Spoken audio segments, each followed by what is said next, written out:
Oi gente, tudo bem? Eu sou Eline Ciprim. Vamos continuar a leitura do livro Vidas em que Jesus e Buda se conheciam. E agora a gente vai para o capítulo 3, Um Tempo como Hindus. Existem dois caminhos eternos. Um é luz, o outro é escuridão. O primeiro leva à libertação da roda da morte e renascimento. O outro traz você aqui novamente. O real nunca deixa de ser. O irreal nunca é. Bhagavad Gita. Muitos anos atrás, quando ouvi pela primeira vez a citação acima do Bhagavad Gita em uma conferência espiritualista, não pude deixar de notar que estava dizendo que só existem duas coisas entre as quais escolher, não muitas. Só existem dois caminhos, e cada um leva a um resultado muito específico. Gostei da simplicidade daquilo. Também ouvi que o antigo Advaita Vedanta hindu tinha esse nome porque as palavras significam o fim do conhecimento. Achei isso muito legal. A maioria das abordagens ocidentais tem orgulho da sua abundância de conhecimento. E aqui estava algo que vê o fim do conhecimento como algo bom. Fiquei interessado. Foi só muitos anos depois que descobri que essas ideias estavam associadas a algo chamado não dualismo. No início da minha jornada espiritual, eu nem sabia o que era aquilo. As palavras de Lao Tzu me lembraram de algo que Cindy me disse uma vez. Não tenho nada para fazer, mas tudo para ser. Pensei que isso era brilhante, mas a própria Cindy seria a primeira a dizer que não significa necessariamente que você não faz nada. Em certo ponto, um curso em milagres diz: eu não preciso fazer nada. Muitos estudantes interpretam esta passagem de forma errada, como se significasse que você não deve fazer nada, que é o que o curso chamaria de confusão de níveis. A parte importante é que você não precisa fazer nada, não tem que fazer nada. Se pensar que tem que fazer alguma coisa, já envolveu identificação corporal. Por isso é preciso colocar a citação inteira no contexto e também trazer o aspecto essencial de economia de tempo do perdão do curso. Quando a paz chega afinal àqueles que combatem a tentação e lutam contra abandonar-se ao pecado, quando a luz chega afinal à mente entregue à contemplação, ou quando a meta é finalmente alcançada por qualquer um, ela vem sempre acompanhada de apenas uma conscientização feliz. Eu não preciso fazer nada. Está aqui a liberação final que cada um algum dia chegará em seu próprio caminho, em seu próprio momento. Não precisas desse tempo. O tempo foi economizado para ti porque tu e o teu irmão estão juntos. Esse é o meio especial que esse curso está usando para te fazer ganhar tempo. Não estás fazendo uso do curso se insistes em usar meios que serviram bem a outros, negligenciando aquilo que foi feito para ti.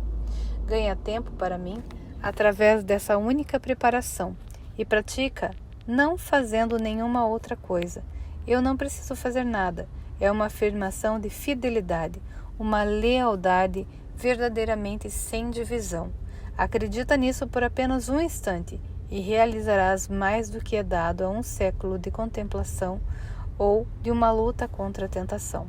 Fazer qualquer coisa envolve o corpo, e se reconheces que não precisas fazer nada, terás retirado o valor do corpo da tua mente. Aqui está a porta aberta e rápida através da qual deslizas por séculos de esforço e escapas do tempo. E ele continua dizendo: fazer nada é descansar e fazer um lugar dentro de ti, onde a atividade do corpo deixa de exigir atenção. A esse lugar, o Espírito Santo vem lá e habita. Ele permanecerá quando tu te esqueceres e quando as atividades do corpo voltarem a ocupar a tua mente consciente.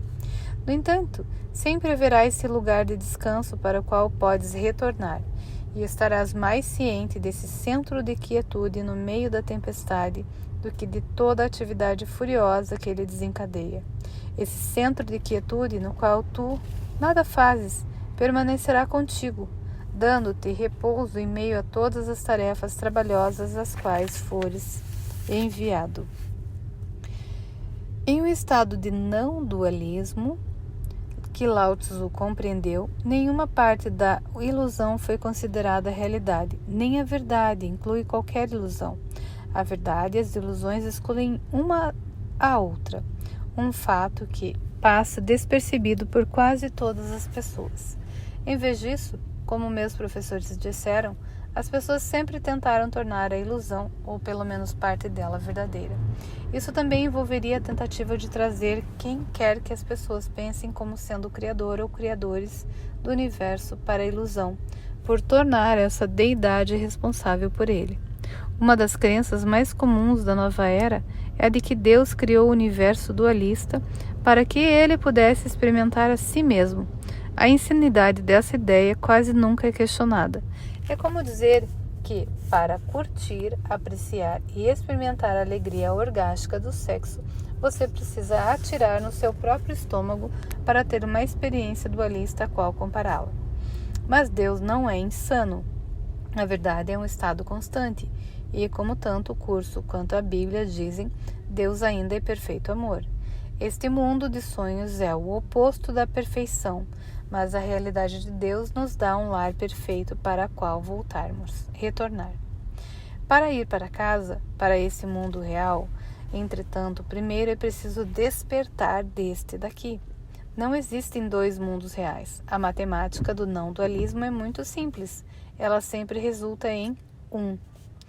Desde o outono de 2013, quando meu terceiro livro, O Amor Não Esqueceu Ninguém, foi publicado, continuei a viajar por todo o mundo ensinando o curso, a maior parte do tempo tendo Cindy como minha co-apresentadora. E eu percebi um fenômeno interessante envolvendo meus sonhos na cama à noite. Eu sabia que o Zen dizia que todas as mentes são unidas. Isso é verdadeiro porque, em última instância, só existe uma mente, só um de nós que pensa estar aqui. É por isso que os fenômenos psíquicos são possíveis. Um bom sensitivo ou médium tem a habilidade de tocar nas partes aparentemente separadas da mente e receber mensagens e informações. Conforme os anos de viagem foram passando, percebi que meus sonhos à noite poderiam ser influenciados pelo número de pessoas que estavam por perto. Se estivesse em um lugar quieto, como Cedar Rapids, Iowa, meus sonhos em geral eram muito pacíficos e tranquilos, exceto numa eventualidade rara de haver alguém por perto em uma condição de grande conflito. Por outro lado, se estivesse em uma cidade grande como Guangzhou, China, que tem 3 milhões de habitantes, eu costumava ter sonhos ativos, caóticos, e que algumas vezes incluíam violência. Enquanto dormia, minha mente na verdade, estava se sintonizando com as mentes das outras pessoas do local.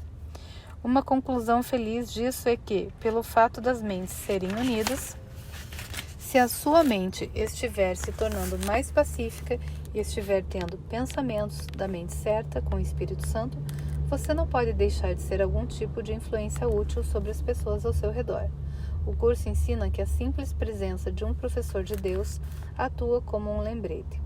Em algum nível, você está entrando nas mentes das pessoas, quer perceba ou não. Isso não significa que você pode fazer o trabalho de perdão delas por elas. Elas ainda têm que fazer a parte delas, mas você pode orientá-las para a direção certa. Muitos estudantes na história pensaram que poderiam se tornar iluminados simplesmente por viverem na presença de um mestre, que, de alguma forma, a iluminação do mestre os contagiaria, como pegar um vírus ou algo assim. Isso seria bom, infelizmente não funciona desse jeito. Quer seja 2.600 anos ou agora, o ego precisa ser desfeito e isso requer disciplina. Na outra vez em que meus amigos ascensionados apareceram, eu vinha assistindo alguns programas na CNN e MSNBC e tentando perdoar o que via. Esse esforço era ajudado pelo fato de que as notícias tinham se tornado mais cômicas, quase como um desenho em quadrinhos. Sim, existe uma tragédia enorme no filme Ilusão que chamamos de vida, mas torná-lo real é o que torna doloroso. Arten começou a conversa. E o Arten, vejo que você tem se distraído com as notícias. Isso é bom, desde que se lembre que para que serve. Afinal, todos adoram o circo. E o Gary, eu sei, não posso acreditar que Donald Trump está se saindo bem. E o Arten, então não acredite. E o Gary, sim, ia puxar. Hoje vamos dar a você um vislumbre de uma parte muito interessante da história de Jota e Buda.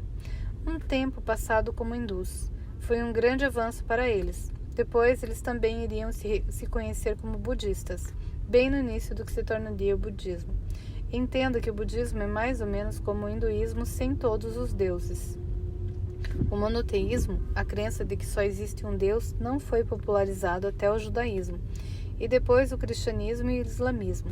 A propósito, essas três religiões têm o mesmo Deus, o Deus de Abraão, mas antes dessas religiões havia pelo menos alguns deuses para propósitos diferentes.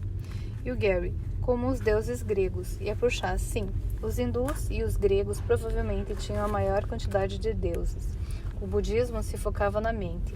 Aliás, vamos falar um pouco sobre o budismo depois, mas você precisa entender, uma vez que vamos falar sobre o hinduísmo agora, que no início o budismo era considerado parte do hinduísmo, como uma seita, assim como o cristianismo, originalmente, se considerava parte do judaísmo, não algo separado dele. Além disso, o budismo nunca se desenvolveu muito na Índia. Foi só quando ele se espalhou para a China que decolou, como você diria.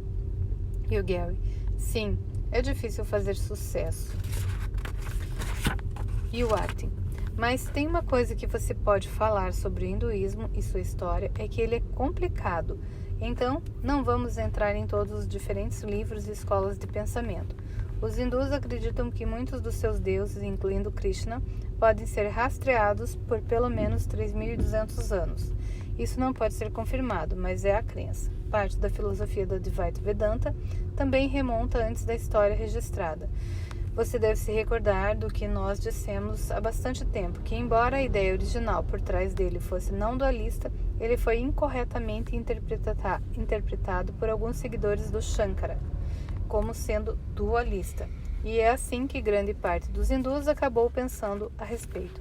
Como o curso acontece algo parecido, a propósito, você disse que foi Shankara quem o interpretou erroneamente, mas é um engano. Foram alguns dos seus estudantes que o entenderam errado e passaram isso para frente.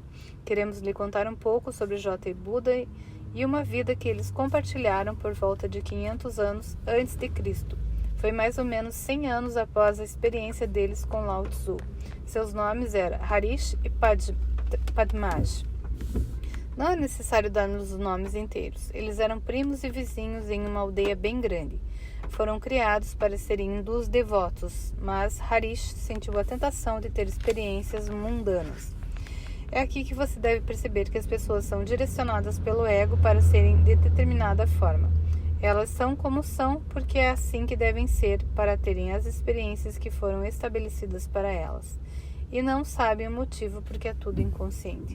Por exemplo, vamos imaginar que você nascesse no Canadá hoje, quando tivesse 6 anos de idade e começasse a jogar hóquei. Você nem sabe o motivo, mas simplesmente adora isso. Continua jogando e com os anos fica mesmo bom naquilo. Bom o suficiente para um dia se tornar um jogador profissional. Nada no mundo desperta tanto seu interesse quanto o jogo.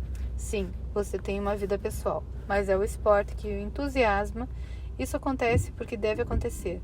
E é dessa forma que é com todas as pessoas, suas profissões e coisas pelas quais mais se interessam.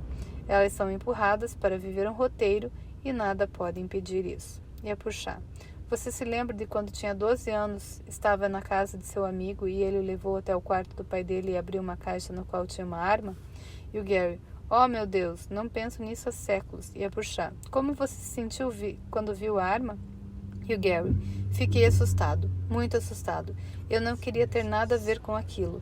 Meu amigo, não vou dizer o nome dele, provavelmente pensou que eu também ficaria fascinado com a arma e que eu ia querer brincar com ela, mas eu dei-o fora de lá o mais rápido que pude. E a puxar, por que você acha que sentiu daquele jeito? E o Gary, não sei, acho que foi inconsciente. E a puxar responde exatamente e continua a conversa, mas vamos deixar para as cenas dos próximos capítulos para você saber o que o inconsciente fala.